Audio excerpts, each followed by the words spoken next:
collect things. And today I'm going to tell you about my latest collecting obsession, Lalaloopsy dolls. I discovered these things while shopping for My Little Pony toys.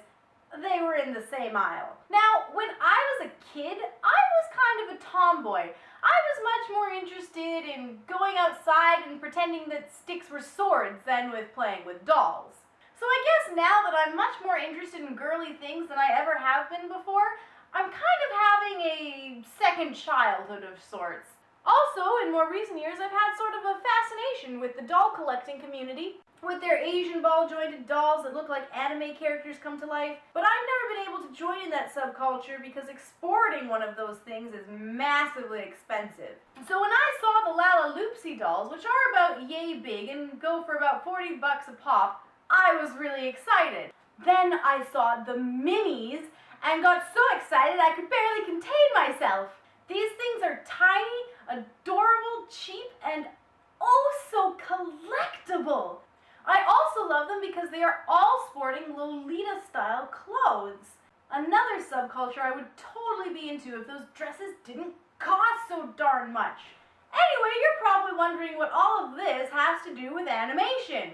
Well, my friends, it just so happens that Lalaloopsy has just released a movie. So I bought it just so that I could tell you guys all about it. I give you Adventures in Lalaloopsy Land, The Search for Pillow.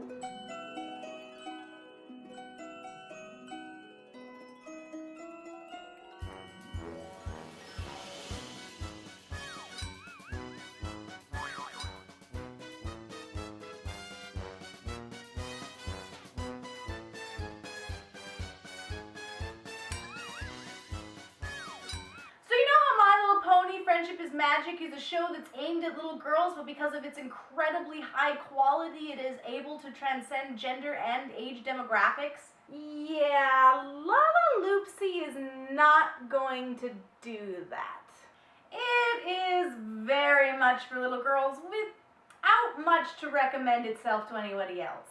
I think what makes this movie and others like it specifically boring is that people still have this idea in their head that little girls don't like conflict. A story needs some form of conflict, something to overcome. It is how stories work. In the case of media aimed at little girls, however, there is usually little to no conflict whatsoever. Search for Pillow is exactly what the title says.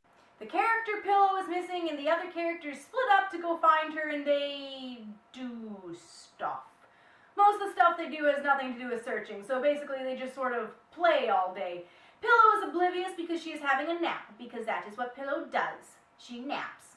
The biggest conflict in the whole movie is this bit where Jewel gets vaguely annoyed at Spot because Spot is bad at dancing. They also exist in the same sort of world as a lot of kid shows where there's no discernible organized society or civilization and everybody just kind of spends all their time playing. It's a sort of paradise that kids don't notice because in their mind the world is actually like this. If only. But don't get me wrong, this movie isn't what I would classify as terrible. I was able to watch the entire thing without falling asleep anyways, and it does have some good points. First of all, I love the art style. It is adorable, and it's the reason that I collect the dolls in the first place.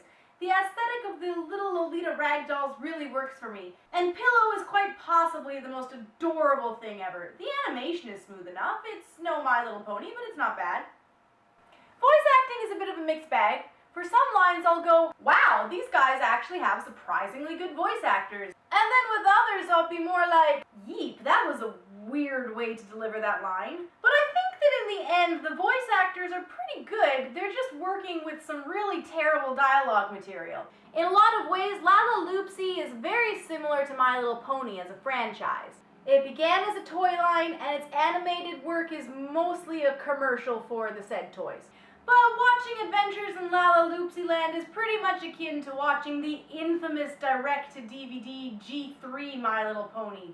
The problem is that so many corporations still think that little girls are not interested in any kind of a story about overcoming something, and only want to see baking, dancing, singing, and drawing. And this is why little girls can watch boys' shows, and that's cool, but boys can't watch girls' shows.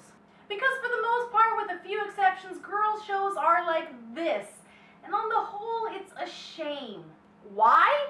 Because when I say that I truly believe that animation is a serious art form, I'm not just talking about the stuff that's made for older audiences. The things you absorb in your formative years stay with you for the rest of your life.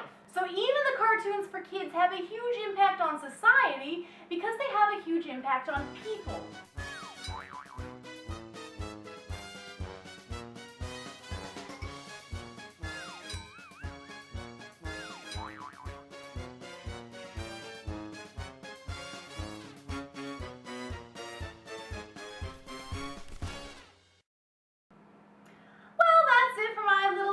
On Adventures in Lalaloopsy Land, The Search for Pillow. I hope you found it fun, and next week we're going to talk about the royal wedding. Yeah, the bronies know what I'm talking about. If you enjoyed this video, I would love it if you would like, comment, and subscribe, and I will see you guys next week. Say goodbye to Crumb's sugar cookie.